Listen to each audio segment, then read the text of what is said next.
Vamos a meditar un momento en la palabra del Señor. Yo quiero invitarle a abrir su Biblia en el libro de Éxodo, capítulo 15, versículo 22 al 26 vamos a leer esta mañana.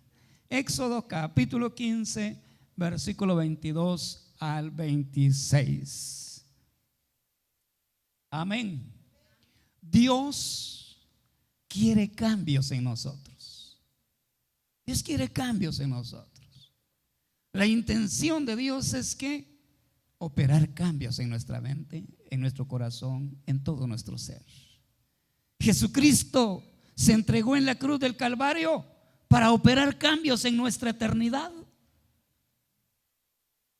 Solo la fe en Cristo, que el Espíritu Santo ha puesto en nuestras vidas, ha cambiado la eternidad de cada uno de nosotros. Cambiar, eso es lo que Dios demanda. Éxodo capítulo 15, versículo 22 dice: E hizo Moisés que partiese Israel del mar Rojo, y salieron al desierto de Sur, y anduvieron 3 días por el desierto sin hallar agua, y llegaron a Mara, y no pudieron beber las aguas de Mara porque eran amargas. Por eso le pusieron el nombre de Mara. Antes de que ellos llegaran no se llamaba Mara, pero ellos le pusieron ese nombre. Versículo 24. Entonces el pueblo murmuró contra Moisés y dijo: ¿qué hemos de beber? Y Moisés clamó a Jehová, y Jehová le mostró un árbol y lo echó en las aguas, y las aguas se endulzaron. Ahí les dio estatutos y ordenanzas, y ahí los probó. Y dijo: si oyereis atentamente la voz de Jehová tu Dios, e hiciereis lo recto delante de sus ojos, y diereis oído a sus mandamientos, y guardareis todos sus estatutos, ninguna enfermedad, póngale atención a esto, no está diciendo que no va a llegar ninguna enfermedad a su vida, a nuestra vida. Está diciendo que ninguna enfermedad de las que llegaron a Egipto van a llegar a usted. Ninguna enfermedad, así dice, ¿verdad? Ninguna enfermedad de las que envié a los egipcios te enviaré a ti, porque yo soy Jehová tu sanador. Amén. Padre, gracias por permitirnos abrir tu palabra santa, esa palabra que nos edifica, nos consuela, nos conforta, nos alienta. Padre, esta mañana queremos encontrar ese aliento en tu palabra. Bendice, abrimos nuestro corazón y nuestra mente para escucharte esta mañana. Gracias en el nombre de Jesús. Amén. Cuando llegó el tiempo de que Israel ya tenía que salir de Egipto, Dios hizo todo lo que tenía que hacer. Tenía que cumplir la promesa de muchos años, siglos atrás. Era el tiempo de sacar a Israel. Pero Dios sabía que esa generación era una generación que había nacido esclava. Era una generación que vivía como esclava. Era una generación que pensaba como esclava, actuaba como esclava. De tal manera que en el plan de Dios no incluía solo sacarlos, incluía cambiar todo su pensamiento. Que ya no pensaran como esclavos, que pensaran como parte del reino de Dios. Que ya no actuaran como esclavos, que actuaran como un pueblo del reino de Dios. Dios tenía que trabajar y Dios usó diferentes formas para hacerle entender a Israel que deberían de cambiar. Y la primera cosa que Dios usó para hacerle comprender a Israel que debía de cambiar su estilo de vida, sus pensamientos, fue la palabra de Dios. Fue la revelación. En un momento de crisis que ellos tuvieron y que tuvieron una reacción no agradable para Dios, que no era la reacción adecuada a los ojos de Dios, Dios intervino en ese momento de crisis que ellos estaban pasando. Dios intervino. ¿Y qué hizo Dios? Dice el versículo que lo primero que Dios hizo fue darles estatutos y ordenanzas. Dios intervino en el momento de crisis, pero inmediatamente dice el versículo 25 que les dio estatutos y ordenanzas. Muy bien. Dios no va a estar todo el tiempo interviniendo en cada necesidad y en cada problema que tengan. Dios va a dejar estatutos y ordenanzas, y Él dice: aquel que le ponga oído a sus estatutos, aquel que atienda sus ordenanzas, que los guarde, que los haga suyos, que los practique, que los viva, esa será una forma de solucionar sus crisis, sus angustias. Guardar los estatutos. Los mandamientos, los estatutos de Dios tenían como propósito eso: hacer cambiar el estilo de vida, sus actitudes, sus pensamientos de Israel.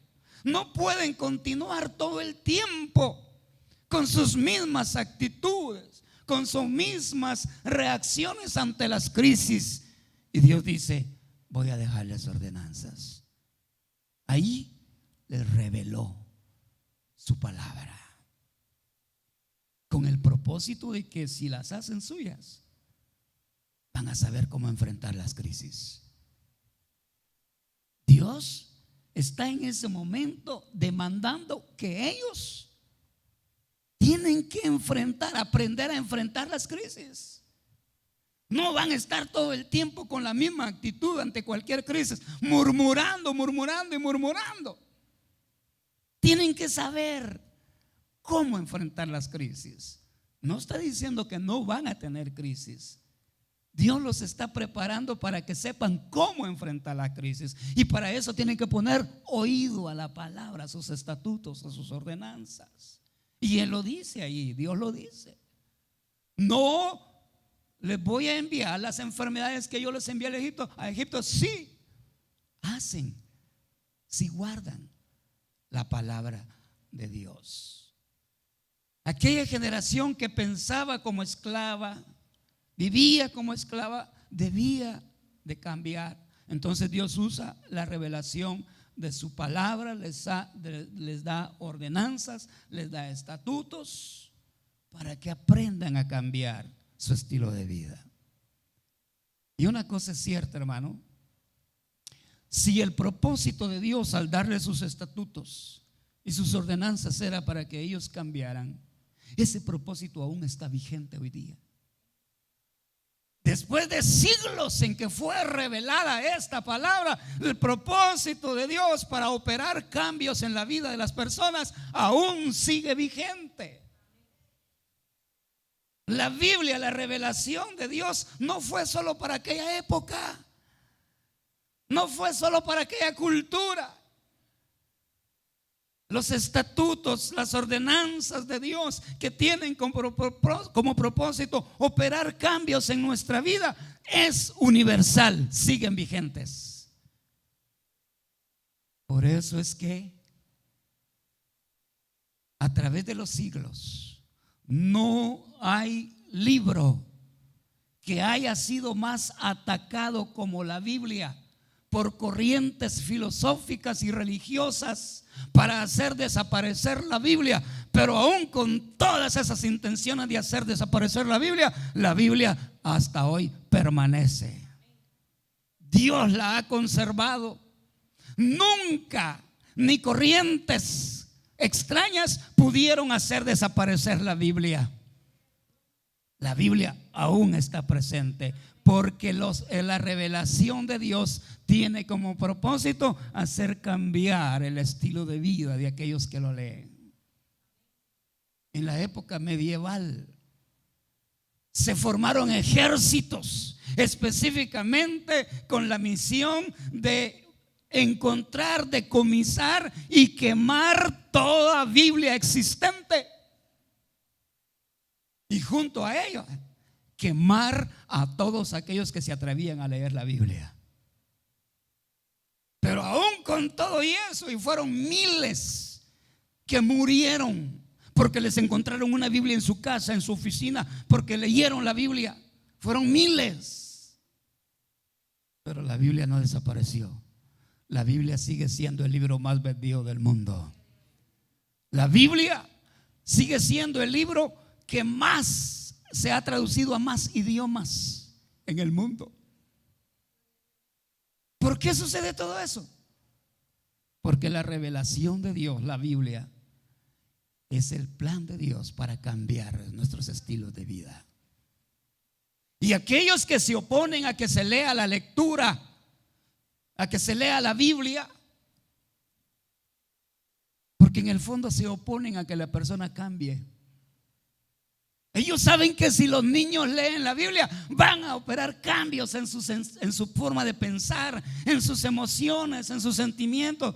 Va a operarse cambios porque la Biblia, dice la Biblia misma, es viva, es eficaz y cambia vidas. Tiene poder. Hay un poder misterioso aquí que cambia vidas en todo aquel que la lee. Todo aquel que la lee. Y aquellos que se oponen a que se lea la Biblia no quieren que las personas cambien, porque no les interesa, porque no les importa, porque no les conviene a sus intereses religiosos, a sus intereses políticos.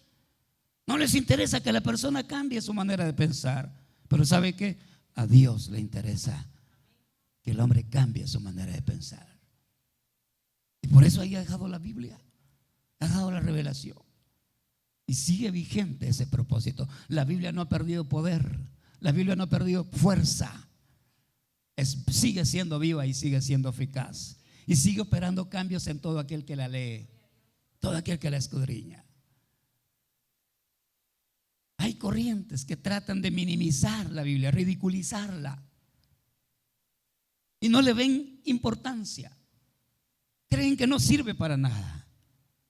Pero son cientos de miles de millones de testigos en el mundo que han cambiado sus vidas para la gloria de Dios cuando empezaron a leer la Biblia. Los mejores cambios que pueden operarse en la mente y en el corazón de una persona vienen de la lectura de la palabra del Señor.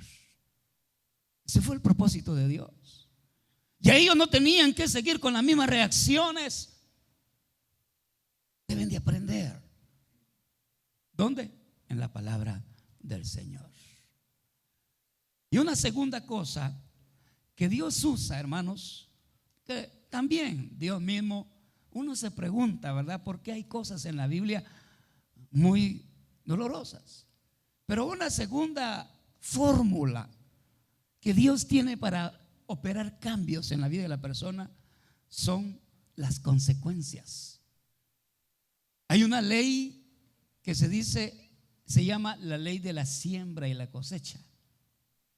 Y la Biblia dice: todo lo que el hombre sembrare, eso también va a cosechar. Es una ley. Y la Biblia habla de las consecuencias que sufren o que vienen sobre aquellos que ignoran la palabra de Dios. Mire lo que dice aquí este versículo. ¿Qué le va a pasar aquel que ignora la palabra de Dios? Mire lo que dice el versículo 22. E hizo Moisés que partiese Israel del Mar Rojo. Y oiga esto: salieron al desierto de Sur y anduvieron 3 días por el desierto sin hallar agua. Mire, hermano, si usted va en su vehículo, llega al semáforo, se le puso en rojo y usted dice: me lo paso. ¿Qué cree que le va a pasar? Y usted dice, y viene otro, le hizo pedazo su carro, y va a venir la Cruz Roja, lo va a sacar todo quebrado a usted, si bien le va. Usted no puede decir que fue el diablo. Tampoco usted puede decir que una prueba de Dios. No, fue una decisión equivocada la que lo llevó a eso. Las consecuencias de no ponerle atención a las indicaciones van a ser trágicas. Y en la Biblia, hermanos, hay señalamientos, hay indicaciones y hay consecuencias. Que si no vemos eso para tomar nuestras decisiones, nos va a ir mal. Nos va a ir mal. Dice que ellos salieron al desierto. Mi hermano, yo no sé si ellos tenían otra opción. Yo me pregunto, ¿y por qué tuvieron que salir al desierto sabiendo que el desierto no puede producir nada bueno? Que en el desierto no vamos a encontrar nada bueno. Dice que caminaron 3 días por el desierto y llegaron a cierto lugar, y cuando llegaron no hallaron agua, y cuando encontraron agua la encontraron envenenada. Claro. ¿Y qué cree que podemos encontrar en un desierto? No vamos a encontrar nada nuevo. Yo no sé si ellos tenían otra opción de agarrar otra ruta que no fuera el desierto. No dice ahí. Lo que yo sí sé, y lo dice la Biblia, es que Dios no les prometió un desierto como casa para vivir. Dios no les dijo vayan al desierto y allá van a vivir. Dios les dijo, yo les tengo una tierra preparada con bendiciones grandes que se compara con leche y miel. Producción, bendiciones. Eso fue lo que Dios les prometió. Pero ellos tenían mentalidad de vivir en el desierto. Su pensamiento era, aquí vamos a vivir. Dios no les dijo que iban a vivir en el desierto. Pero ellos tienen una mentalidad de vivir en el desierto. Y que esta gente, cuando uno lee todo su peregrinaje, uno se da cuenta que esta gente con pensamiento de esclavo, con vida de esclavo, exige cambios, pero sin cambiar nada. Exige cambios, pero sin cambiar nada. Y eso no funciona así. Entonces están ahí con pensamiento de gente que vive en el desierto, de gente que tiene que vivir en el desierto. ¿Y cuáles fueron las consecuencias de estar en el desierto? Encontrar elementos que son básicos para la vida, pero que no sirven. Están enfermos, están envenenados. ¿Cuál es la consecuencia de una persona que sabe que el mejor lugar para estar es la iglesia, pero prefiere irse a otro lugar? ¿Cuál es la consecuencia? Ya viene el 24. Todos estamos pensando en estar en la casa de Dios, estar un momento a alabar al Señor acá, pero posiblemente que alguien esté pensando nada que ver en la iglesia, sino que otro lugar es ir al desierto. Ir al desierto, a probar el desierto. ¿Y qué cree que va a encontrar en el desierto? Hace poco me encontré con una persona que yo sabía que estaba asistiendo a una iglesia, y le pregunté, ¿y todavía está yendo a la iglesia? Porque lo vi en un lugar sospechosamente de mala reputación, por ahí en los alrededores. Yo iba pasando y le pregunté, ¿y este qué anda haciendo aquí? ¿Qué anda haciendo aquí? Me extrañó y me dijo, no, y bien tranquilo, ¿eh? No, ya tengo años de no ir a la iglesia. Anda por el desierto. Yo dije, ¿y esta persona qué cree que va a sacar caminando por el desierto? Este pueblo salió a caminar por el desierto. Yo no sé si él tenía opción, pero hermano, una cosa es cierta: usted y yo tenemos opción de no ir al desierto. Ya si usted se mete al desierto, usted debe de saber que las consecuencias no van a ser las mejores. Si insistimos en salir al desierto sabiendo que tenemos opción de no caminar por el desierto, pero insistimos en caminar por el desierto, usted debe saber que de ahí no va a salir nada bueno. Por eso le decía que este pueblo exigía cambios, pero sin cambiar nada. ¿Por qué? Porque insistían en lo mismo. Insistían en lo mismo. Y cuando usted lee todo el peregrinaje, hacían lo mismo que habían hecho años atrás. Y volvían a hacer lo mismo. Volvían, insistentemente hacían lo mismo. Porque nunca dejaron su mentalidad de esclavo. Porque insistían en caminar en el desierto. Y todavía cuando ya estaban contemplando las bellezas de lo que Dios les había prometido, esa es, todavía ahí no lo creyeron. Y Dios tuvo que terminar con esa generación en el desierto. ¿Quieren vivir en el desierto? Pues vaya hacia el desierto. ¿Y cuáles fueron las consecuencias para los hijos? Vieron las consecuencias de sus padres que insistieron en vivir en el desierto. Los hijos vieron las consecuencias. ¿Cuáles fueron las consecuencias? La muerte de todos sus padres. Si insistimos en ir a aquellos lugares que no nos traen bendición a nuestra vida, en contaminarnos, en hacer amigos a aquellas personas. Esta semana una persona nos comentaba: Diego va a visitar a Samuel, que vive cerca. Dice: yo quiero ir a donde Samuel. Andate pues. Pero descubrimos que lo que le gusta es ir a jugar con unos niños que viven ahí. Y esta señora nos llegó y dice: miren, no dejen ir a Diego. De repente empezamos a oír a Diego hablar palabras que aquí en la iglesia no las ha aprendido, y que en la casa no las ha aprendido.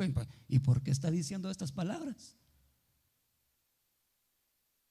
Y esta señora llega y nos dice: es que juega con aquellos niños, esos niños esto y esto y esto y esto. Cuando insistimos en caminar por desiertos, se nos van a pegar esas cosas que nos van a enfermar, que van a debilitar nuestra fe, que nos van a apartar de las cosas que agradan a Dios. Las consecuencias las vamos a pagar si insistimos en caminar por el desierto. La tercera fórmula que Dios usa para operar cambios en nosotros, en nuestra vida, es la experiencia de otros. Las experiencias de otros. Y Dios quiere que nos demos cuenta de las experiencias de otros. A veces nos preguntamos: ¿por qué en la Biblia hay narraciones tan duras, tan crueles, tan sangrientas? Y hay gente que dice: si es palabra de Dios, ¿por qué está esa historia ahí? De aquel que le cortaron la cabeza, de aquel que murió, de la familia que fueron decapitados. Y la Biblia está llena de narraciones de gente que tuvo experiencias tristes, dolorosas. Y nosotros preguntémonos: ¿por qué están esas experiencias tristes ahí en la Biblia? Y que hoy nosotros las podemos leer. ¿Se acuerda de David?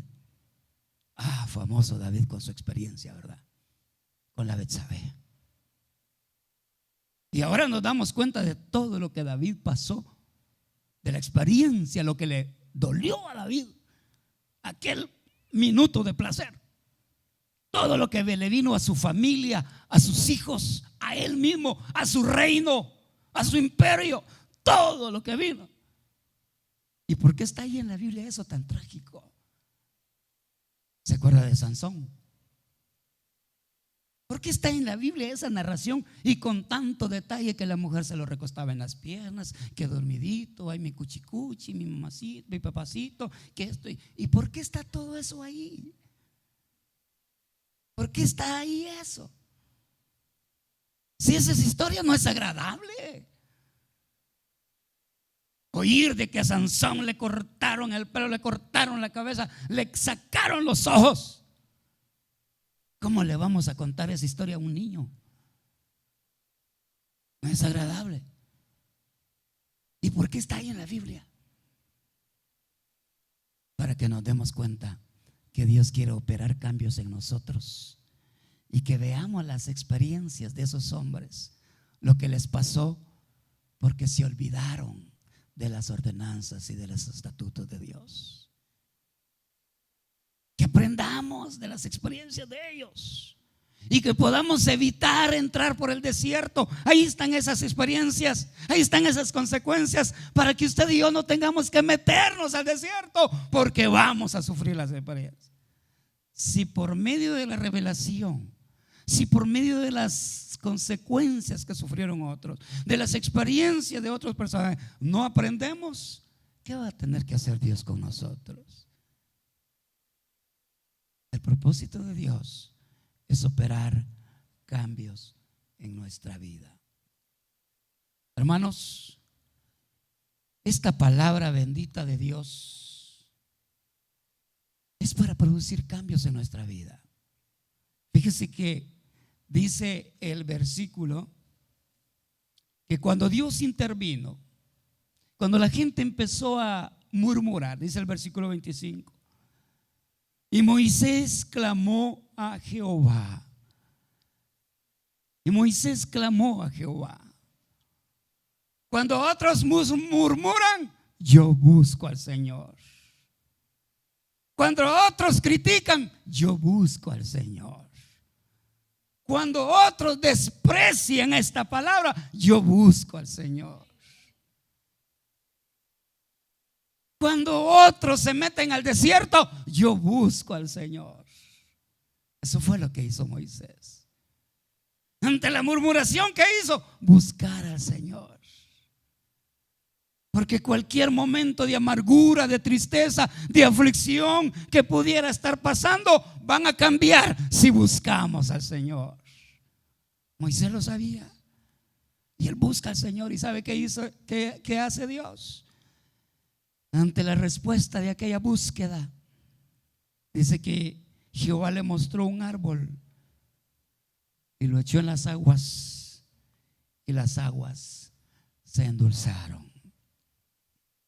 Si ante los conflictos, si ante las necesidades, si ante los momentos amargos buscamos a Dios, Dios tiene recursos para endulzar nuestros momentos amargos. Dios tiene recursos para cambiar esa tristeza en gozo. Dios tiene recursos. A Moisés le mostró un árbol, no porque el árbol fuera milagroso, nada más era un acto de obediencia. Tirar el árbol.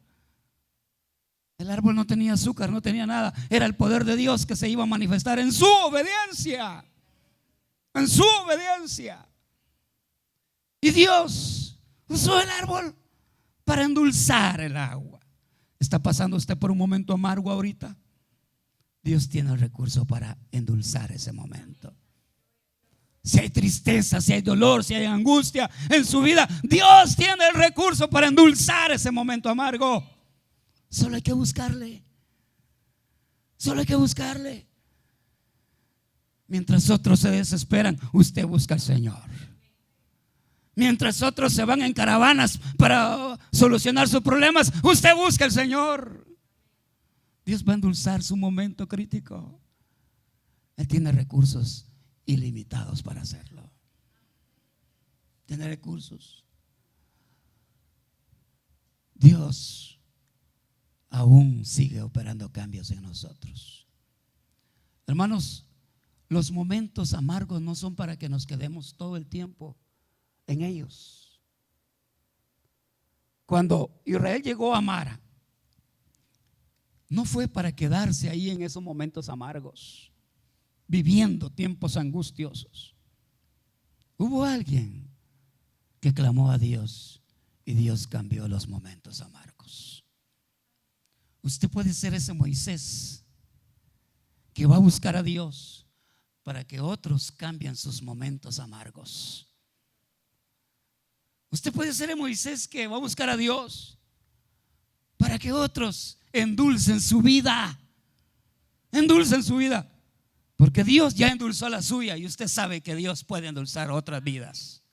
Usted sabe que Dios puede endulzar otras vidas. Allá afuera hay mucha gente afligida. Hay mucha gente que está bebiendo aguas amargas. Usted puede ser ese Moisés. Usted puede ser ese árbol que va a usar Dios para endulzar la vida de otros. Quizá en su misma familia. En su misma familia. Ahí están pasando por momentos amargos, tristes, dolorosos. Sea usted el Moisés. Sea usted el Moisés. Llévele el árbol, este árbol, la palabra de Dios, para que esa vida endulce su vida. Busca al Señor, busquemos al Señor.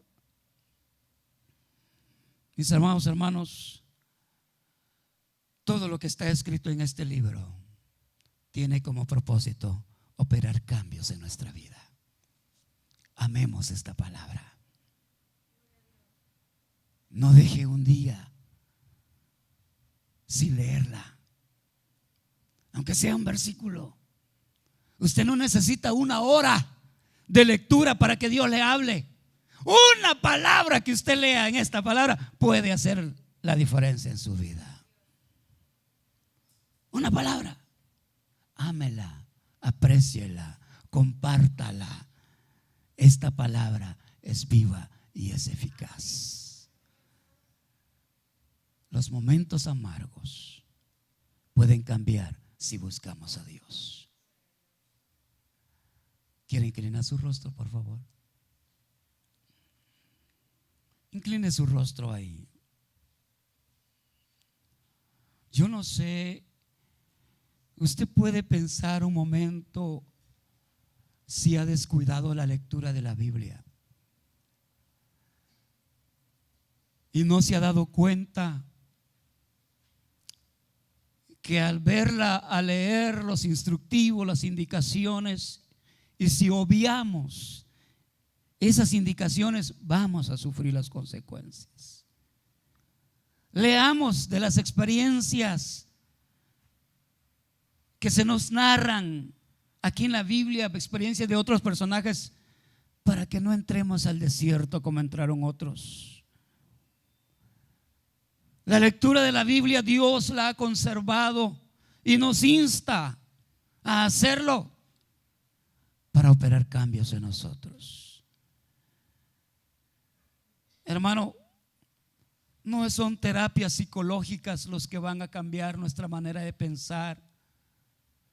Yo no estoy diciendo que sean malas, pero los verdaderos cambios, los que nos va a hacer cambiar nuestra mente de esclavo, los que va a operar cambios en nuestra vida reales, verdaderos, es la palabra de Dios. ¿Hemos descuidado la lectura de la Biblia? ¿Cuánto la está leyendo usted por semana? Volvamos a las Escrituras. Volvamos a amarla. Si hemos descuidado su lectura, retomemos. Lea un versículo cada día. Dios va a endulzar sus aguas amargas. En la palabra de Dios hay sanidad. En la palabra de Dios hay poder. En la palabra de Dios hay gozo. En la palabra de Dios hay paz. En la palabra de Dios hay alegría. Vuelva la lectura de la Biblia a un hábito en su vida. Compártala con aquellos con quienes usted tenga oportunidad de hacerlo. Compártala. Usted puede ser el Moisés que Dios va a usar para que aquellas personas que están pasando por momentos amargos puedan cambiar su vida. Usted puede ser el Moisés de hoy que Dios va a usar para endulzar la vida de un niño, de un joven, de una señorita, de cualquier persona. Allá el mundo está desesperado, está angustiado. Muchas personas se están quitando la vida porque llevan una vida amarga, una vida llena de tristezas, de dolor, y no han hallado la fórmula para endulzar sus vidas. A lo mejor ahí cerca de su oficina hay una persona que está viviendo con amarguras. A lo mejor ahí cerca de su negocio, a lo mejor ahí cerca de su casa, en la vecindad, hay una persona que está bebiendo aguas amargas. Pídale a Dios, busquemos a Dios, y Dios nos va a indicar cuál es el árbol que vamos a tirar para que la vida de esa persona cambie. Bendito Dios, gracias porque has conservado tu palabra hasta nuestros días. Tu gracia, tu misericordia ha guardado esta Biblia, ha guardado esta palabra para que nosotros nos demos cuenta a través de ella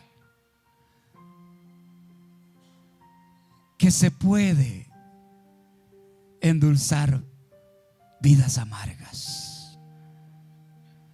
Gracias porque en tu misericordia tú un día endulzaste nuestra vida. Tu palabra llegó a nuestra mente, llegó a nuestro corazón, llegó a nuestras emociones, y tú endulzaste nuestra vida. Por eso estamos aquí dándote gracias, alabándote, porque nuestra vida amarga, llena de amargura, se convirtió en una vida dulce para la gloria tuya. Padre, danos el poder de tu Espíritu Santo, porque hay cientos de miles de niños, jóvenes, adultos viviendo vidas amargas en este país. Mucha gente está tomando decisiones equivocadas y muchos de ellos están ya sufriendo las consecuencias porque nunca oyeron la palabra, porque nunca siguieron las indicaciones de tu palabra. Dios, yo te pido que esta mañana todos los que estamos en este lugar, Padre, que ninguno de los que están aquí se aparte de tu palabra, que ninguno de los que estamos aquí ignoremos, que si no hacemos atención, si no ponemos atención a tu palabra, vamos a sufrir las consecuencias. Que todos los que estamos aquí aprendamos de las experiencias de otros que fueron tristes, que fueron dolorosas, pero en tu gracia tú has permitido que nos demos cuenta para que no caigamos en lo mismo. Enséñanos a amar tu palabra, que tu Espíritu Santo ministre sobre nuestras vidas y nos dé hambre por la palabra, nos dé sed por la palabra. Ese propósito que tuviste para con el pueblo de Israel, de darles ordenanzas, estatutos, aún siguen vigentes para nosotros y para todo aquel que quiera leerla. Gracias por esa palabra. Gracias por esas ordenanzas, por esos estatutos, por esos mandamientos, por esos preceptos que operan cambios en nuestra vida. No sabemos explicarlos cómo sucede, Señor. Solo pasa, solo sucede. Gracias. Bendice este pueblo que va a su casa de regreso. Guárdalo en el camino, Padre. Guárdalo en su casa. Guárdalo en su trabajo. Guárdalo en su negocio. Guárdalo en la calle donde va. Guárdalo en su entrada y salida a este pueblo. En el nombre de Jesús. Amén y amén. Que la paz de Dios vaya con cada uno de ustedes. Dios les bendiga, hermanos.